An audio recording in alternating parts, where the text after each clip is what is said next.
नमस्कार दोस्तों कुछ दिन चर्चा चलेगी हमारे वार्षिक बजट पर। और ये नौवीं बार हमारे देश की वित्त मंत्री सीतारमन ने अपना जो है बजट का प्रारूप सारा का सारा पेश किया है और उसके साथ बहुत सारी रोचक बातें जुड़ी हुई हैं। मैं सिर्फ उस बात का उल्लेख करूंगा जिसका जिक्र अगर ना हुआ तो अधूरापन सा थोड़ा सा सालता रहेगा। और वो जिक्र है कि आज से बरसों पहले जब तक जीवित रहा ये शख्स जिसकी मैं बात कर रहा हूँ,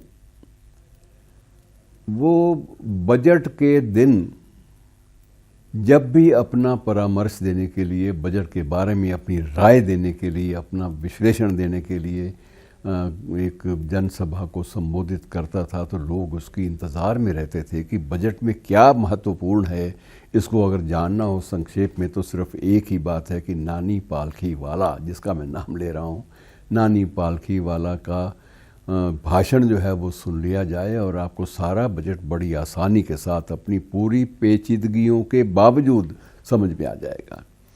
नानी पालखी वाला मित्रों एक कानूनविद के बारे में, एक कानूनविद के रूप में, एक संविधान के विशेषज्ञ के रूप में बरसों तक याद किए जाते रहेंगे। अब वो हमारे बीच में नहीं हैं, लेकिन हर बार जब बजट प्रस्तुत होता है तो बजट की पेचीदगियाँ भी साथ में आती हैं और तब हमेशा नानी पालखी वाला की याद होती है कि यदि आज पालखी वाला जिंदा होते तो वो इसको किस रूप में देखते।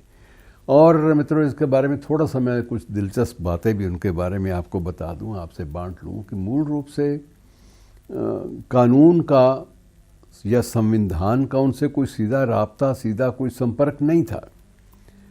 मूल रूप से उनके पिता जब एक विद्वान के पास गए कि अब बच्चे को क्या कराया जाना चाहिए, तो बच्चे ने कहा कि इसकी अंग्रेज़ी में कमांड बड़ी अच्छी है, आप इसे अंग्रेज़ी पढ़ाने वाला टीचर बन जाए उसके लिए प्रयास करें। और यदि ये अंग्रेज़ी का अच्छा प्रोफेसर या लेक्चरशिप इसको पहले पहले मिल जाती है तो ये राइज करेगा, क्योंकि इसका उच्चारण इतना प्यारा है और अध्ययन करने की जो इसकी प्रवृत्ति है, आदत है, वो भी इतनी प्यारी है कि बड़े बड़े नए तथ्य जो है वो सामने आपके रख देता है।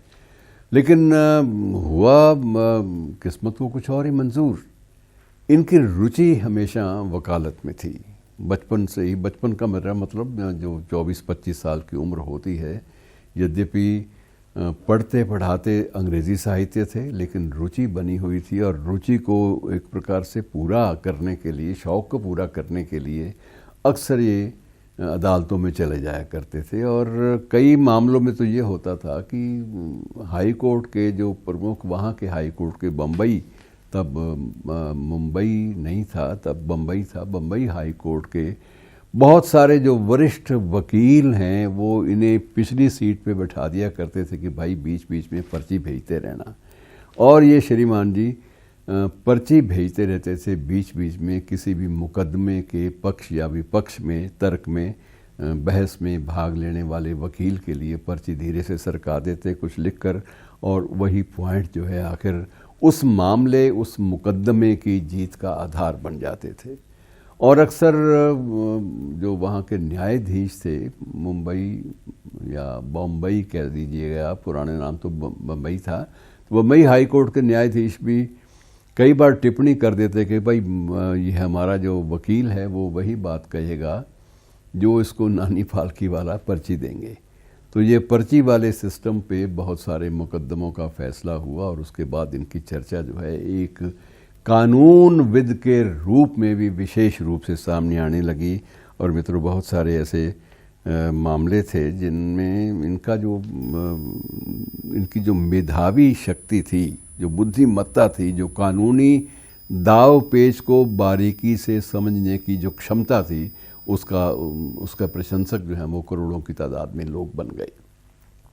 और एक विशेष रूप से जैसे एक हमारे भारतीय न्यायपालिका के इतिहास में एक जिक्र आता है केशवानंद भारती के मुकदमे का। तो केशवानंद भारती के मुकदमे को लेकर संविधान की नए ढंग से व्याख्या भी हुई और उस मामले में सबसे बड़ा नाम जो उभरा वो नानी पालखी वाला का था। और उसके बाद भी बहुत सारे राष्ट्रीय स्तर के ऐसे मुकदमे जो नानी पालखी वाला ने लड़े अदालतों में जाकर, और उनके बारे में ये होता था कि जिस मुकदमे को ये हाथ में लेंगे वो मुकदमा कभी भी हारेगा नहीं अदालत में। अदालत में उसी मुकदमे के पक्ष में दिए गए तर्कों की जीत होगी।